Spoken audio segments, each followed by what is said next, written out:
Good morning, students. Myself Mahendra Sharma from Suraj School Rewari PGT Political Science. Students, आज हम civics का 4th chapter read करेंगे जिसका नाम है वर्किंग ऑफ इंस्टीट्यूशंस। कि वर्किंग ऑफ इंस्टीट्यूशन, देखिए इस चैप्टर में हम जनरली गवर्नमेंट के जो इंस्टीट्यूशंस हैं, बेसिकली अगर हम बात करें 3 ऑर्गन्स हम बात करते हैं कि लेजिस्लेचर, एग्जीक्यूटिव और जुडिशरी, ये 3 गवर्नमेंट के ऑर्गन्स होते हैं। तो इनके रिगार्डिंग हम बात करेंगे। इस चैप्टर में केवल हम पार्लियामेंट, लेजिस्लेचर के रिगार्डिंग काम करेंगे कि जो पार्लियामेंट होती है वो किस तरह से काम करती है, कितने हाउसेज होते हैं, कौन कौन मेंबर्स होते हैं, इस चीज़ के रिगार्डिंग हम इस चैप्टर में डिस्कस करेंगे। Okay students, so let's start the chapter working of institutions. देखिए यहाँ पर जो ये ओवरव्यू दिया हुआ है इसमें भी यही दे रखा है कि डेमोक्रेसी जो है, डेमोक्रेसी का मतलब ये नहीं है कि सिर्फ अपने रूलर्स को चुनना है हमें। डेमोक्रेसी में जनरली कुछ रूल्स होते हैं, कुछ उनके प्रोसीजर्स होते हैं, ठीक है। उन्हें इंस्टीट्यूशंस, जो उनके ऑर्गन्स होते हैं, उनके साथ मिलकर काम करना होता है। तो इस चैप्टर में हम उन्हीं के रिगार्डिंग बात करेंगे, ठीक है। अब देखो इसमें 3 ऑर्गन्स दिखाए हुए हैं जो हमारे लिए मेजर डिसीजंस लेते हैं, एक लेजिस्लेचर, एग्जीक्यूटिव और जुडिशरी। ओके, तो इस चैप्टर में हम बेसिकली लेजिस्लेचर के रिगार्डिंग डिस्कस करेंगे। आपने प्रीवियस क्लासेस में भी इनके रिगार्डिंग थोड़ा बहुत बड़ा पढ़ा हुआ होगा, तो ठीक है। तो इस चैप्टर के रिगार्डिंग, इस चैप्टर में बेसिकली हम इन्हीं चीज़ों के रिगार्डिंग बात करेंगे। और इस चैप्टर में हमारा जो मेन टॉपिक आता है वो आता है लेजिस्लेचर, यानी कि पार्लियामेंट के रिगार्डिंग, ठीक है। तो इसमें जो यूनियन गवर्नमेंट जो होती है वो नेशनल लेवल पर होती है, सेंट्रल गवर्नमेंट आप उसे कह सकते हैं, ठीक है। तो उन चीज़ों, और यहाँ पर देखो एक हमें एक एग्जाम्पल दिया हुआ है कि स्टार्टिंग में एक एग्जाम्पल दिया हुआ है कि how is a major policy decision taken, कि जो मेजर पॉलिसीज़ होती है, कोई भी मेजर डिसीजन होता है तो उसको कैसे लिया जाता है। देखिए यहाँ पर एक वो दिया हुआ है एग्जाम्पल। देखिए यहाँ पे एक गवर्नमेंट का ऑर्डर है कि 13 अगस्त 1990 को गवर्नमेंट ने एक ऑर्डर इशू किया, ठीक है। और ये क्या था, it was called an office memorandum, की ऑफिस की तरफ से गया था, लाइक ऑल गवर्नमेंट, जैसे और बाकी गवर्नमेंट के ऑर्डर्स होते हैं। अब ये इस जो मेमोरेंडम था, इसको OMN नंबर, ये इसका एक नंबर दिया हुआ है, इसके रिगार्डिंग दिया हुआ है ये, ठीक है। अब इसमें जनरली जो बात की गई है, वो बेसिकली इसके रिगार्डिंग बात की गई है कि उस समय 1990s में उनको जो OBC को रिजर्वेशन दिया गया था, अदर बैकवर्ड जो कैटेगरी होती है, क्लासेस होती है, उनको रिजर्वेशन दिया गया था। तो उसके रिगार्डिंग है, देखिए it was quite short, बेयरली 1 page की। इसमें देखो यहाँ पर ये आपको दिखाया हुआ है कि एक शॉर्ट पेज का ये हमें दिखाया हुआ है, that you may have seen in the school the government issue 100 of orders. तो डेली देखिए गवर्नमेंट काफ़ी ज़्यादा वो करते हैं, ठीक है। और उनमें से काफ़ी ऐसे होते हैं कि कई कंट्रोवर्सीज हो जाती है कि उन पर कई बार जो आप कह सकते हो अपोजिशन पार्टीज़ हैं वो उस पर सवाल उठाती हैं। तो देखिए अब बाद में क्या होता है, ये एक ऑफिस मेमोरेंडम यहाँ पे दिया हुआ है। अब देखिए यहाँ पर ये ऑर्डर क्या था, देखिए the order announced a major policy decision, it is said that 27% of the vacancies in civil post and services under the government of India are reserved for socially and educationally backward classes. कि इसमें एक आ गया है कि जो भी government की जो सिविल पोस्ट होती है, गवर्नमेंट जो भी वैकेंसीज वगैरह निकालती है, उनमें 27% जो है वो रिजर्वेशन किसको दिया जाएगा, जो सोशली, एजुकेशनली और बैकवर्ड क्लासेस है, ठीक है, उनको दिया जाएगा। SEBC is another name for call those people who being belong to caste that are considered backward, कि जनरली इनमें उन कास्ट के लोगों को शामिल किया जाता है कि जिन कास्ट को हम बैकवर्ड मानते हैं। The benefit of job reservation was till then available only to schedule. अब देखो ये जिस समय कानून आया, इस कानून के बनने से पहले केवल जो रिजर्वेशन दिया गया था वो SC और ST कैटेगरीज को दिया गया था। अब एक तीसरी कैटेगरी और आ गई, SEBC, या जिसे कि आजकल हम OBC कहते हैं, बाद में इसको OBC, अदर बैकवर्ड क्लास बोला गया था, ठीक है। उनको 27% का रिजर्वेशन दिया गया था।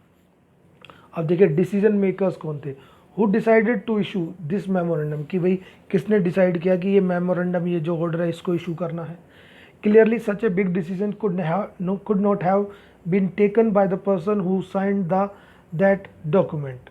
अब देखो क्लियर सी बात है कि इतना बड़ा जो डिसीजन है वो जिसने साइन किया उस अकेले के बेस द्वारा तो नहीं लिया जा सकता, क्योंकि इस तरह के जो मेमोरेंडम्स ऑर्डर्स आते हैं उन पर प्रेसिडेंट साइन करता है, लेकिन प्रेसिडेंट अकेला उस पर वो नहीं कर सकता, डिसीजन नहीं ले सकता, उसे और लोगों से भी, जो और हमारे मिनिस्टर्स हैं उनसे उसे डिस्कस करना पड़ता है। देखिए, the officer was merely implementing the instruction given by the ministers of personnel, public grievances and pension, of which the government was a part.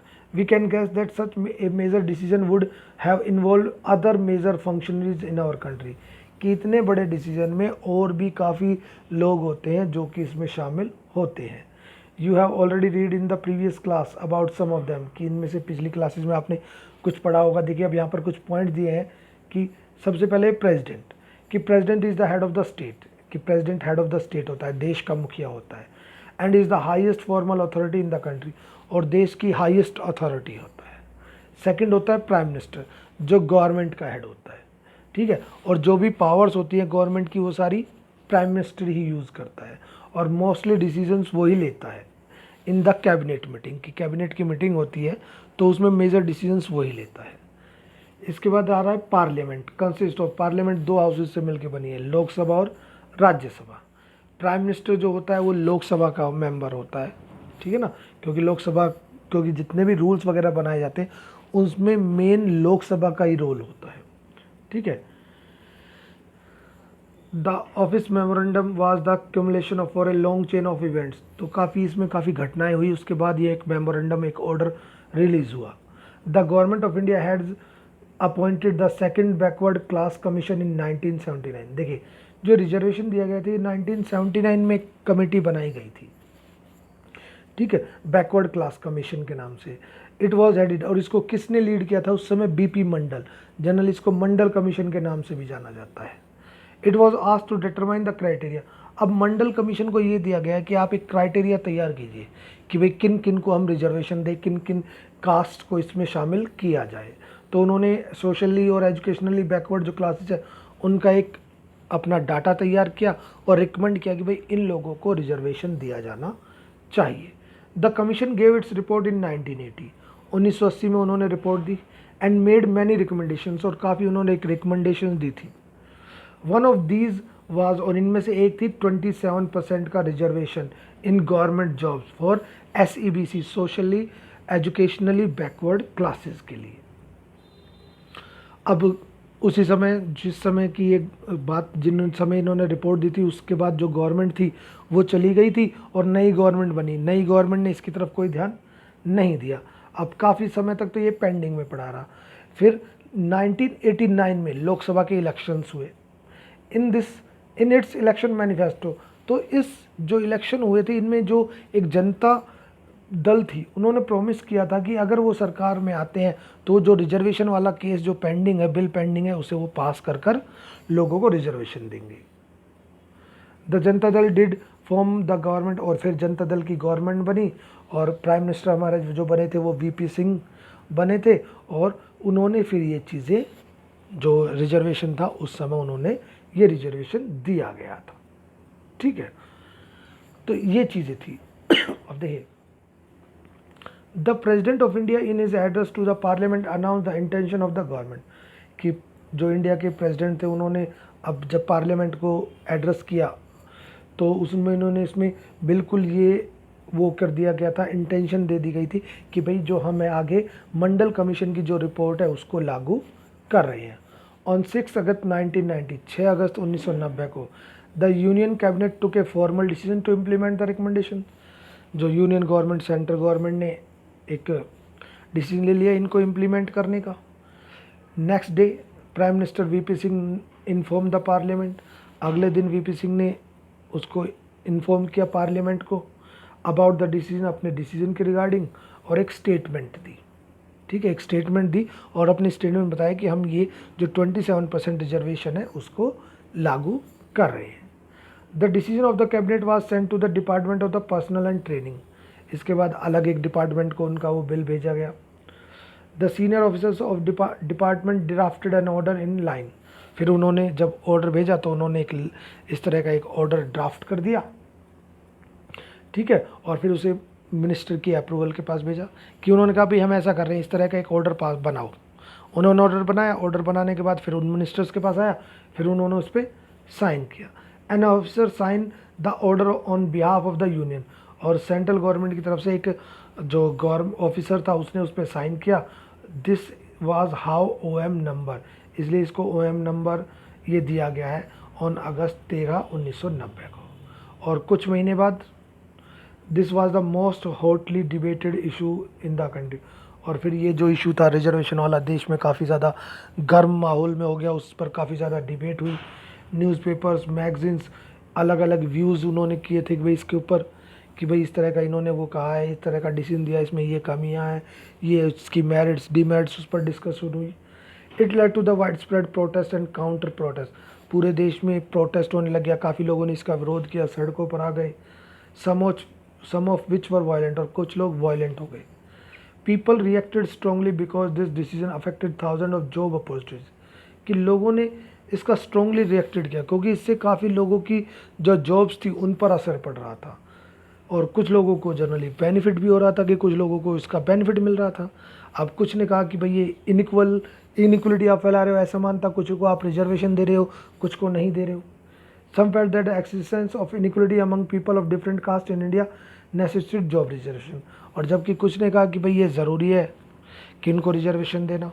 They felt this would give a fair opportunity to those communities who so far had not adequately been represented in government employment, कि काफ़ी लोगों ने कहा कि उन लोगों को ये अपॉर्चुनिटी मिली है जो अब तक पिछड़े हुए थे, उन लोगों को ये अपॉर्चुनिटी कि वो भी अपने आप को डेवलप कर सकें। Others felt that this was unfair, दूसरों ने इसको अनफेयर बताया था, उन्होंने कहा था कि भाई हमें जॉब से डिनाई किया जा रहा है, अलग किया जा रहा है, हमें ये अपॉर्चुनिटीज़ नहीं दी जा रही है। तो इसके रिगार्डिंग ये मतलब बेसिकली एक कानून बनाया गया था, तो हमें एक ये बताया था कि कानून कैसे बनाया गया था। ठीक है, तो इस चैप्टर में जनरली हम इसी चीज़ के रिगार्डिंग बात करेंगे।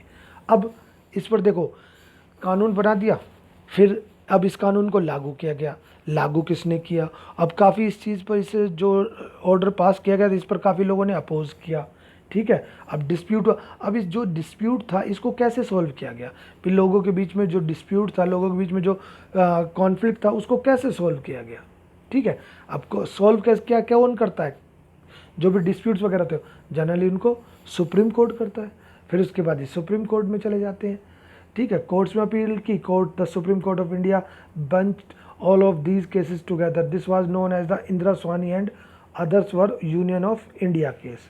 अब देखो इसके रिगार्डिंग फिर उसमें सुनवाई हुई इसी के रिगार्डिंग, ओबीसी को जो रिजर्वेशन दिया गया था, और इसको केस को किस नाम से जाना जाता है, Indira Sawhney and others versus, कि इंदिरा स्वानी जो इनके अगेंस्ट में थी और एक यूनियन ऑफ इंडिया उसके द्वारा। 11 जजेस of the Supreme court hard argument, दोनों की 11 जजेस की एक बेंच बैठी, कमेटी बैठी, दोनों की इस पर बहस हुई, दोनों की बहसों को सुना गया, और 1992 में सुप्रीम कोर्ट के जजेस ने डिक्लेयर किया the act of the government of India was valid, कि गवर्नमेंट जो कानून बनाया गया ये वैलिड है, और उसके बाद इसे लागू कर दिया गया। ठीक है, तो ये चीज़ें थी। तो और 8th देखिए ये कि department of personal and training issued another, फिर उन्होंने दोबारा से 8 सितंबर 1993 को ये मेमोरेंडम इशू किया, और इसके बाद फिर इसको लागू किया गया। ठीक है, तो ये था कि एक जो कानून बनाया गया, कैसे कानून बनाया गया, किसने उसे लागू किया। ठीक है, और फिर उसके रिगार्डिंग जो डिस्प्यूट हुआ तो किसने उन डिस्प्यूट्स को सोल्व किया। ठीक है, तो ये एक एग्जाम्पल के थ्रू हमें बताया गया है। ठीक है स्टूडेंट्स, तो अभी आप इस एग्जाम्पल को ही एक बार समझिएगा, उसके बाद फिर हम आगे बात करेंगे कि ये जो इंस्टीट्यूशंस है, जो हमने 3 इंस्टीट्यूशन की लेजिस्लेचर यानी कि उन्होंने कानून बनाया था, इम्प्लीमेंट जो हमारे एग्जीक्यूटिव्स हैं उन्होंने इसको इम्प्लीमेंट किया था, और सुप्रीम कोर्ट ने इसके रिगार्डिंग सुनवाई की था। तो बाद में इनके बारे में पढ़ेंगे नेक्स्ट लेक्चर में कि इनकी हमें क्यों ज़रूरत है। Okay students.